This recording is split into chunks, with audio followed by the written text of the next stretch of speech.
Sanap. I'm 19 years old, and I have social anxiety disorder. Originally, I'm from China. I was born there, but I was adopted at 7 months old, and I came to Canada in spring of '98. I was diagnosed in grade 8 going into grade 9.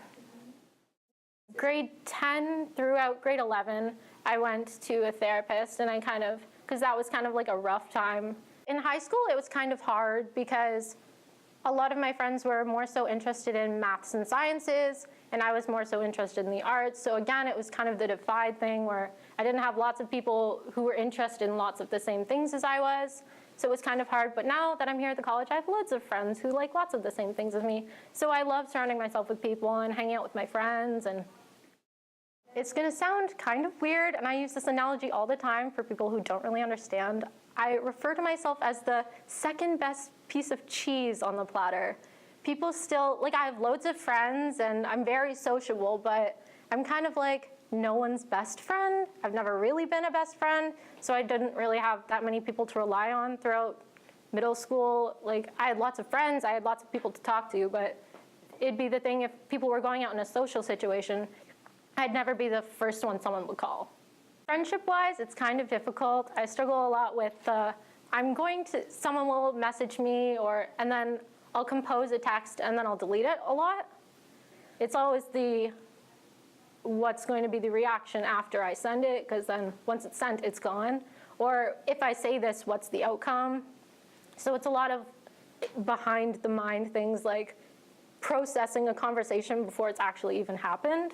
Most of the time, I'll just say I'm okay if I'm not okay, because I'm the person who's always smiling or always laughing, and everyone kind of just assumes I'm happy all the time, which most of the time I am, but a lot of the time it's behind the mind stuff. People don't realize I have a lot on my mind, which I just don't really vocalize. But other than that, coming here to the college, now that I'm surrounded by people who are also interested in the same things as me, it's gotten a lot better.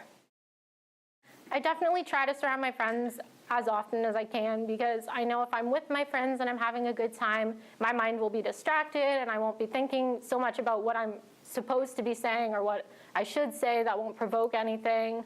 I like coloring a lot. It's kind of like a new wave, like adult coloring, but I was there before it started. I continued through childhood to now, so that suits me a lot. I love hanging out with my dog. I walk my dog all the time. So being outside is good sometimes, just listening to music. More so in the fact that when I say I have social anxiety disorder, people don't really understand, because they're like, oh, then why are you going into broadcasting? Why do you want to host? You can't go to parties. You can't, it just doesn't process the right way through their mind. And then once I explain it, they still kind of seem confused. So it's kind of getting over the stigma and really explaining to them how I cope with it and how I deal with it. So it's a lot of thinking you're a bad friend. You're not good enough. You suck. Your friends don't actually like you, and that you're just not the person they actually want to hang out with. I want people who are in the same situation as me to be able to look at me and be like, oh yes, I struggle with the same thing. Maybe I should take the same paths as her to becoming better at managing what's going on in their life. Definitely talk to someone.